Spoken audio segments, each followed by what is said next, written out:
engine works. Let's start at a single piston, the powerhouse of the engine, and work our way outward. A 4-stroke cycle. When a piston travels to the end of its range, whether up or down, that's a stroke. Car engines use a 4-stroke cycle, and it goes like this. First, intake. The piston descends, sucking an air-fuel mixture into the cylinder through the intake port, with both intake valves open. Next, compression. With all valves closed, the piston comes back up, compressing the fuel and air mixture for more powerful combustion. Then, the power stroke. An electrical spark ignites the compressed fuel and air mixture, and the resulting combustion forces the piston to the bottom of the cylinder again. The connecting rod transfers this power to the crankshaft. Finally, exhaust. The piston comes back up, pushing the spent mixture out through open exhaust valves and the exhaust port, connecting multiple pistons. For smooth power delivery, pistons take turns firing. The firing order for this engine is 1, 3, 4, 2. Camshafts with specially shaped cams push spring-loaded valves open in turn. Cam gears and a timing belt or chain links everything to the crankshaft, and it all spins together. The crankshaft translates piston power out of the engine. It has counterweights to balance against the pistons for perfectly smooth revolutions. This is what RPM means. We're counting the number of full crankshaft revolutions per minute. The engine block holds the crankshaft and cylinders, and the cylinder head holds valves, ports, cams, etc.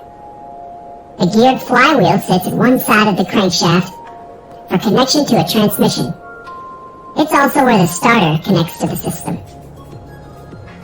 This engine has 4 cylinders arranged in a single row, but there are many other possible configurations, like 6 cylinders with 3 on each side, angled in a V shape, or 8.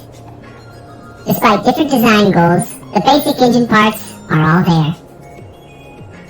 Now let's look at other systems that support this combustion process. Air intake. Air comes in through the air filter and then into the intake manifold, where it mixes with fuel before being sucked into individual cylinders through intake ports.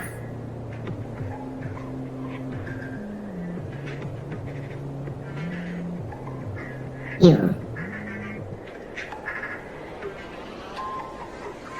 The fuel pump carries gas from the tank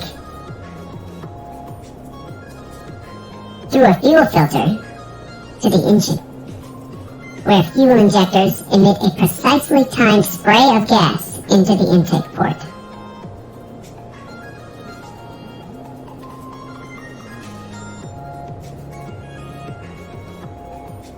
Cooling. Engines get very hot during operation and require a cooling system. Coolant channels around the cylinders and through the cylinder heads carry a special liquid called antifreeze to keep temperatures within safe operating range. It's called antifreeze because it won't freeze in icy weather. After cooling hot engine parts, coolant circulates through the radiator. The radiator has a network of small tubes and fins. Coolant passes through these channels, while air, pulled in by the radiator fan, blows by the tubes, cooling the hot liquid for recirculation.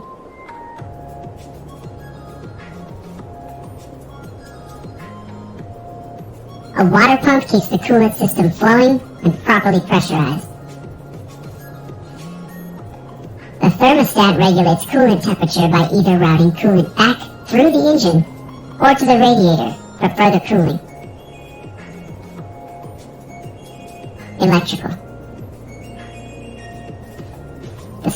plug delivers the electrical spark that ignites the fuel-air mixture for combustion. The metal core is insulated from the outer metal casing with porcelain. The spark jumps between these conductive surfaces.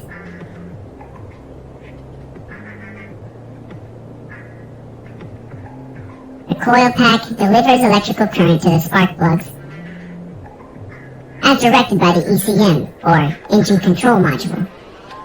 The ECM is a computer that directs many core engine functions like spark timing, valve open and close timing, air-to-fuel ratio, etc.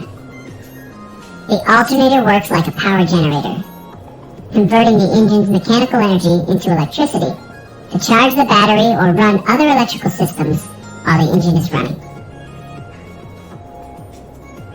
The battery provides power to the starter for engine start. Oil. Motor oil is used to lubricate, clean, prevent corrosion, improve sealing, and cool the engine by carrying heat away from moving parts. Rings around the top of the piston head keep oil out of the combustion process, while otherwise allowing the cylinder to be lubricated. Oil galleries are channels through the engine block and cylinder head that carry oil to various engine parts. Oil flows to the engine and back to the oil pan for recirculation. Oil rests in the oil pan when not in circulation. The oil pump keeps oil properly pressurized and flowing. And the oil filter keeps oil clean from contaminants.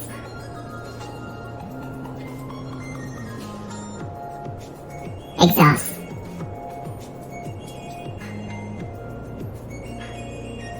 The exhaust manifold collects gases from multiple cylinders into one pipe. Exhaust flows through the catalytic converter, which captures toxic chemicals in engine exhaust, and then out through a muffler that reduces exhaust noise. And finally, here's the full functioning engine with all the basic systems we've discussed.